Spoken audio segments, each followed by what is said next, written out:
O my stubborn friend, come, I shall show you something even stranger.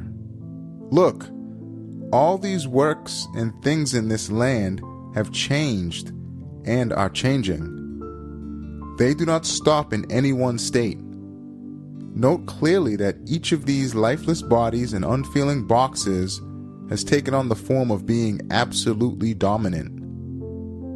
Quite simply, it is as though each rules all the others. Look at this machine next to us. It is as though issuing commands. The machine indicates fruit-bearing trees, for they bear on their slender branches hundreds of workbenches and factories and weave, adorn, and cook wonderful leaves, flowers and fruits, and stretch them out to us. And majestic trees like the pine and the cedar, even, set up their workbenches on dry rock and work. All the necessities and substances necessary for its adornment and functioning come hastening to it from distant places. Look over there. That lifeless body is as though beckoning. It makes the largest bodies serve it and work in its own workplace. This alludes to grains, seeds, and the eggs of flies.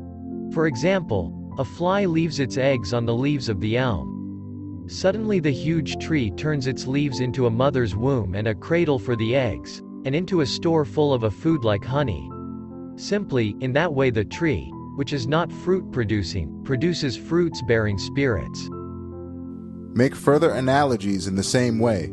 Simply, everything subjugates to itself all the beings in this world.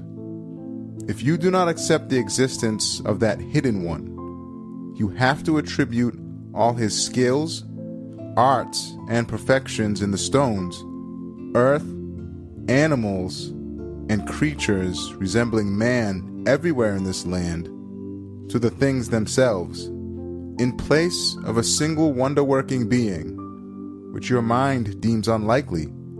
You have to accept millions like him, who are both opposed to one another and similar, and one within the other, so they do not cause confusion everywhere and the order be spoiled. Whereas if two fingers meddle in a country, they cause confusion. For if there are two headmen in a village, or two governors in a town, or two kings in a country, the result is chaos. So what about an infinite, absolute ruler? O my skeptical friend, come, look carefully at the inscriptions of this vast palace. Look at all the adornments of the town. See the ordering of this whole land, and reflect on all the works of art in this world. See, if these inscriptions are not worked by the pen of one hidden who possesses infinite miracles and skills, and are attributed to unconscious causes, to blind chance and deaf nature, then every stone and every plant in this land has to be an inscriber so wondrous it can write 1,000 books in every letter and include millions of works of art in a single inscription. Because look at the inscription on these stones. In each are the inscriptions of all the palace, and the laws ordering all the town, and the programs for organizing the whole country. This alludes to man, the fruit of the tree of creation, and to the fruit which bears its tree's program and index. For whatever the pen of power has written in the great book of the universe, it has written its summary in man's nature. And whatever the pen of divine determining has written in a tree the size of a mountain, it has also included it in its fruit the size of a fingernail.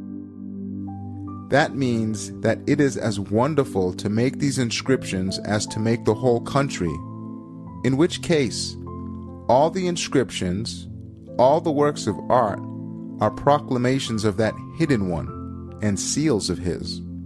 Since a letter cannot exist without showing the one who wrote it, and an artistic inscription cannot exist without making known its inscriber, how is it that an inscriber who writes a huge book in a single letter and inscribes 1,000 inscriptions in a single inscription should not be known through his writing and through his inscribing.